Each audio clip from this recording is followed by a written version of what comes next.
Hey guys, welcome back to Coffee Time. I feel like it's been a bit of time, hasn't it? It's been a bit of a while, so welcome back. The last year's been a bit difficult for running tournaments or going to tournaments or even just playing Warhammer in general, but with restrictions lifted in the UK and the rest of the world hopefully looking on the upcline as well, it's inevitable that tournaments are going to be back up and running again very soon, which is great for everyone.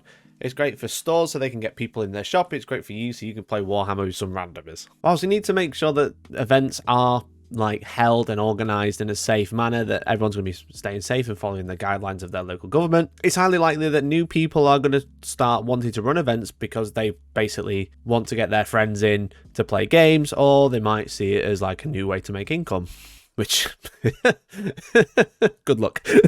Or you might already run events, but maybe you want to pick up some what I would consider best practices and just basically learning from other people who have run events and maybe learn from their mistakes that they've made, or maybe pass on the information that you've learned so someone else doesn't make the same mistakes you have. In the next few months, I'm planning on holding some small RTT or Rogue Trader tournament events whilst retaining social distancing. Restrictions are starting to be lifted here in the UK. And in this video, I'm going to document the process and kind of show you guys what I would consider best practices for the events I've run, and then hopefully set you packing like Bilbo on an adventure to how you can run your own successful tournament. And if it's popular enough, then I'll make a couple of sequels going into some further details about other aspects of running a tournament. So now's the time to like the video and hit subscribe if you want to see it. That's the only way I'll know. Truly. So who am I? My name's Mikey. I run Hellstormwargaming full-time. This is my full-time job. I'm a Warhammer or Wargaming content creator that focuses on Warhammer 40k, now tournament organisation, and also 3D printing, because that's pretty fun. I'm also a multinational tournament attendee. I've played events all over the world. And I also run events here in the UK, and the events I do run are some of the biggest in the UK, hitting between 60 and 80 man every time. Before, the pandemic, obviously. So that's who I am. So now I'm going to tell you, give you some tips on how to organise your own 40k tournament. Or Warhammer tournament in general. This isn't necessarily about 40k, it's just being safe and making sure you run good tournaments for Wargaming. Now you could apply this to other things that are tournament based, but I don't know why you've been recommended this video, because it's called something like how to run a Warhammer tournament, so thanks for clicking anyway. When organising an event, there's a lot of things you kind of need to decide really early on before you actually contact any venue or any other businesses you're going to be working with. And it's best to write these down either in a notebook or get them down on a Google Doc. I use Google Docs for everything. If you don't want to write anything down when you're organising a tournament, then my next suggestion is to stop thinking about running a tournament, because it's soon going to get a little bit over your head. And if you can't do the simple task of writing something down, then maybe running a tournament isn't for you. When you want to run a tournament or an event, you kind of need to consider the following. Where you're going to hold that tournament. Now, as I said, you haven't spoken to any venues. You might have a couple of venues in mind that you'd like to run it at, but you kind of need to start thinking about giving yourself some options of who you're going to be contacting first. Now, a lot of small events start out in either a gaming club or in a Wargaming store, and like a store-based location.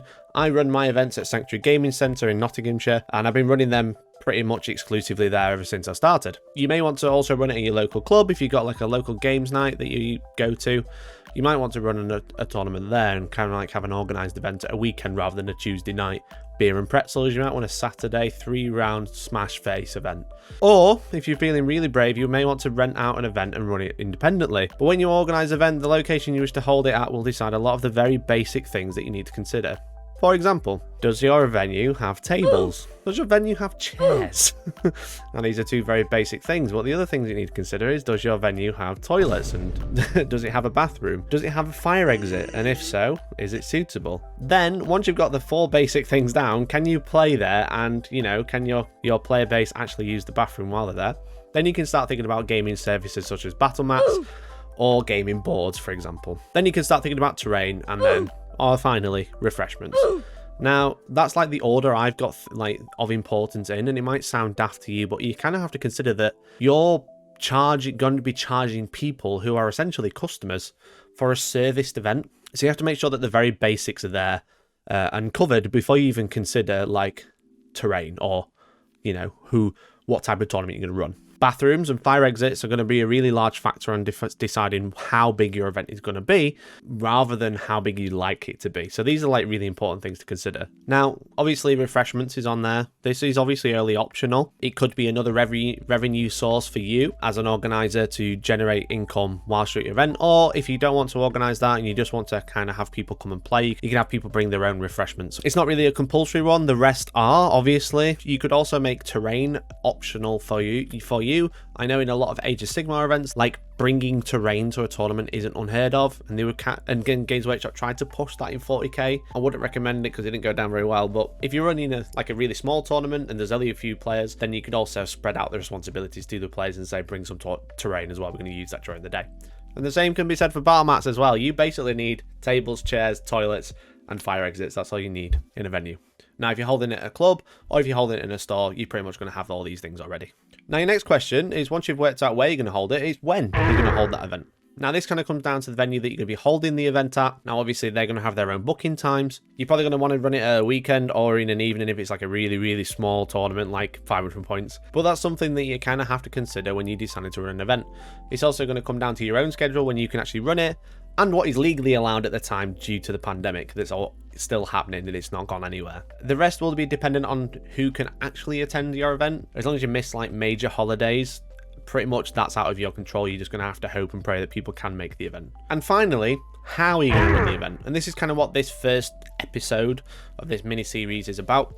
It's how would you like your event to go? And for that, you're going to need a rules pack. Now, I recommend getting at least a framework for the rules pack down first, as in like the first job that you're going to do for running a tournament, before approaching any businesses or venues that you're going to be potentially hiring, or at the very least a shop who you're going to be asking to use their venue to run an event, or a local club, as we've already mentioned. Having a rules pack ready when you approach someone who owns a store that you want to use, or like a local club, will kind of show that you've got your head screwed on, you're going to be a good person to have run an event in their store, because it is going to have their name attached to it after all. And other businesses, whilst they won't be looking at these specific rules at how the game's played, you're going to need all your safety regulations in that pack as well, and they'll be able to see that you kind of know what you're doing, and you're going to make sure that people who are coming to their venue are going to be safe while they're there. What should be in this rules pack that we've mentioned? Now, a lot of rules packs that I see online is kind of just like, 1 day tournament, 3 games, bring an army, the end. Now, you could do that, and that's by all means fine. I'm not telling you what you can and can't do. It's just not what I would do. I would have a lot more information in there. There's a couple of headings that I kind of think that are very crucial right now, especially with the pandemic being a thing. It's very much something you have to consider. I've broken it down into little headings so we can talk about each one. Before I do though, I've actually left a link to a rules pack that was for one of my events from last year, which was during the pandemic, but it was when the UK allowed events of this kind to be held. And it's a framework what I'm going to be using for my new rules pack, which will be for the events going forward. The rules pack that we're going to be talking about is a 24-man RTT or Rogue Trader tournament, which is essentially means a 1 day 3 round event. You also have GT, which is Grand Tournament, which is like 30 players with 5 rounds, and then you have majors, which are like 60 more or more players, and then you have super majors, which are bigger. But we're kind of going to be focusing on what I would call RTTs or Rogue Trader tournaments. So the first header is safety rules and regulations, which is the most important one in my opinion. Now, safety rules and regulations are a very important part of my rules packs that I write due to what's going on in the world, and it kind of lays out some rules that should be followed by the players whilst they're at the event. And again, this is kind of like why I say you should have something like this on a document before you approach businesses. When you go, oh, can I use your venue? And you go, what rules are we going to be following while people are in the venue? And you go, I don't know, I ain't wrote that yet. And you go, okay. Now, obviously, a lot of this will come down to the venue you are holding it at, but as long as you have something written down with an idea of what you plan to use, then at least you can work with the venue you're going to be working at to get like everyone on the same wavelength. For example, this was from last year. It talks about face masks and face coverings because they were and still are a legal requirement in the UK whilst inside a building. It talks about hand washing because that's a general thing that you have to do. It talks about social distancing, not being too close to each other.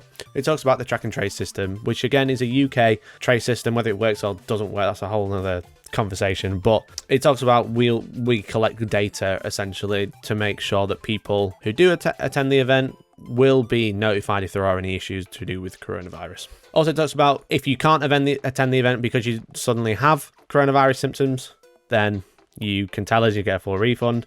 And it says that you can basically my contact details if you need it, and basically if you got any questions. Now, this was regulations last summer in the UK. They have obviously changed in the UK, so don't copy this. You just can't just copy and paste it. That's not what it's here for. And if you're not in the UK, then your regulations are going to be different. But this is where you have to use your local government guidelines to find out what is and what isn't allowed, what isn't required, and making sure you're following those. Because again, you've got a legal responsibility while holding these sorts of events to make sure that people are being safe. So again, it's been on screen, or there's a link in the description. You can go read what was required last year. I'll also leave links to websites that I know of, which you can use in the UK to kind of find out the local restrictions that we have today. Now, I'm not saying I'm going to be running the tournament next week. It's going to be in a few months' time when hopefully the restrictions are lifted further, but it's something to start considering because people are going to start running events pretty soon. Now, the next sub point on this list is ticket information. And this is kind of like being very clear and upfront about what people are buying. So essentially, you're buying a ticket. So how much is that ticket? What, as a customer, do you need to submit for that ticket? Such as, for example, I use WhatsApp. I essentially use WhatsApp as good contact because pretty much everyone has WhatsApp and it's a direct contact to me if they are attending an event, for example, for questions that are but regarding safety and regulations above, or just about event details in general. ITC email and BCP, we're not really going to go too much into that today, but essentially this is for worldwide tournament tracking. Then it goes on to explain that it's for a 3-round tournament. So essentially a lot of people will know what this means, but as long as you're being very clear as what people are buying, you shouldn't run into any issues because you are essentially selling a product, so you have to be quite upfront about it. And another video we'll go on to about doing taxes to make sure you're doing that and not using friends and family on PayPal, but you know, again, it's one of those things. Now, your price might differ.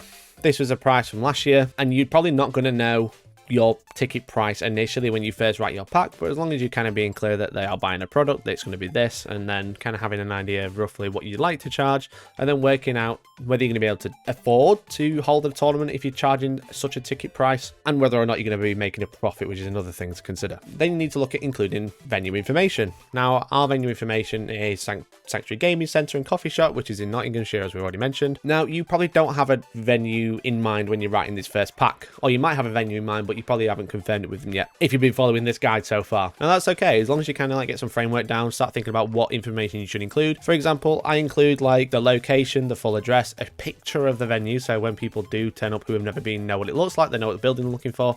I also point out some parking, because there is local parking at this venue, but it's not very clear where you can and can't park, so I made it quite clear in the rules pack. But this information is available usually from the venue you're holding it at. You won't have to work all this out yourself. So these pictures are from the venue, and the information about where it is, again, it's from the venue as well. But as long as you have a section in there, and this is some of the things you should probably consider. Then you kind of want an itinerary or a schedule for your event. Now, again, some things you won't be able to put down in concrete, but as long as you've got like an idea of like, you come at the start at this time, the first game's at this time, you finish at this time, everyone goes home at this time. And again, it kind of shows that you got your head screwed on and people are going to understand what you want to do, you know? When you go and hire an event and they go, how long do you want it for? What time do I need to be here? What time will I be able to close? As long as you've got a rough idea and be like, okay, I'm going to have 3 games, which are going to be 2.5 to 3 hours each. We're going to have a lunch break in the middle. We're doing awards for half an hour at the end. We're actually not going to start the first game until 10. It's going to be a long day. Then I've called this a small heading like playing information. This is essentially like important information for the players before we actually even talk about what the tournament is about. I'm going to talk about the awards that they're going to be able to win whilst playing in the tournament because it is an event. Now, obviously, you don't have to be first, second. You could always have like best painted, most sporting, etc. This is all these small events. So we got 3 awards of first, second, and then loser, essentially, or the broken spoon. It's an old meme. I once had I'll go get it. You know what? I'll go get it. So back in 2018, I ran my first event along with the other lads with Hellstormwargaming. It was a 32-man one-day event. And we got some cool trophies. We got some glass trophies for first and second. And then we also found that the people who make the trophies make wooden spoon trophies for last place, you know? This wooden spoon trophy, which I have in front of me, which didn't go to a player because it's supposed to go to Neil, so I kept it, looks brass, right? It looks brass. And I was joking. I was at the front of the crowd. It was very fun. I was like, oh, you know, a bronze wooden spoon. It's going to be great. It's made of metal, it's a great trophy, and I kind of like slapped it down on the table, and the top fell off. So this is the legit trophy from 2018. There's the top.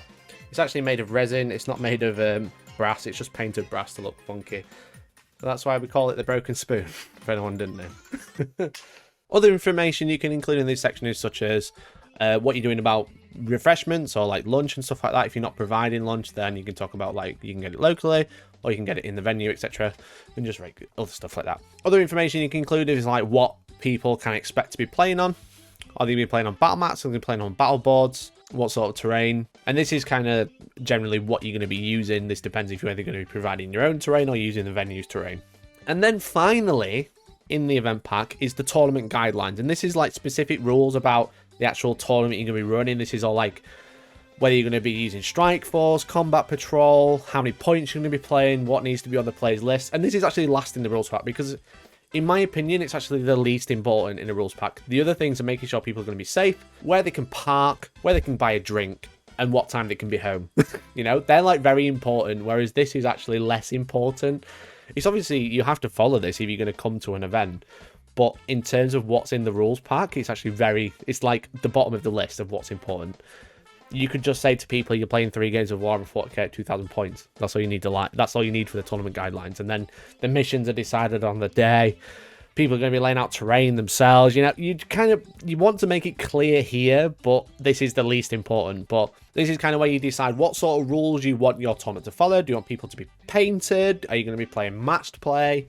Do you want to make sure people have stuff on their lists that might not necessarily be obvious, such as Warlord traits and relics, which should be on your list anyway, but having it written here again kind of like solidifies it. When list submission is, if you have a list submission, how scores are going to be taken, whether players are going to fill it in themselves or you can have a TO fill that in. And then generally what they need to bring, such as bringing an army list, bringing objectives, bringing a tape measure, bringing dice.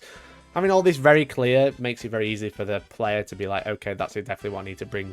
So this is kind of like what needs to be included. Again, I've been going through a rules pack that was for one of my events from last year. There's a link down in the description if you want to check that out, if you want to have a look. It's a PDF. If you are in an event, maybe you could use this as like a skeleton framework. Please don't just copy it. That doesn't help you. It doesn't help the people who are coming to your event. Please read it if you want to and use it as like a guideline. You know, it's merely guidelines. It's not like here's an event pack for you. When you are writing your own rules pack, obviously there's things you won't know, such as the size of the tournament you're going to be having. You probably have an idea, but ultimately it's down to the things we mentioned, such as how many bathrooms, how many fire exits, what your venue can actually hold, and how many you like. That's kind of like they're the deciding factors, you know. And obviously you won't know the venue's parking locations, etc. But these are some of the things that you have to consider when writing a rules pack for an event. And hopefully you picked up some tips from today. So if I do another one of these videos, I'll kind of move on to like speaking to a venue or organizing terrain for a tournament, how to approach companies if you're going to want to be buying lots of terrain if you're running an event from nothing. We'll also talk about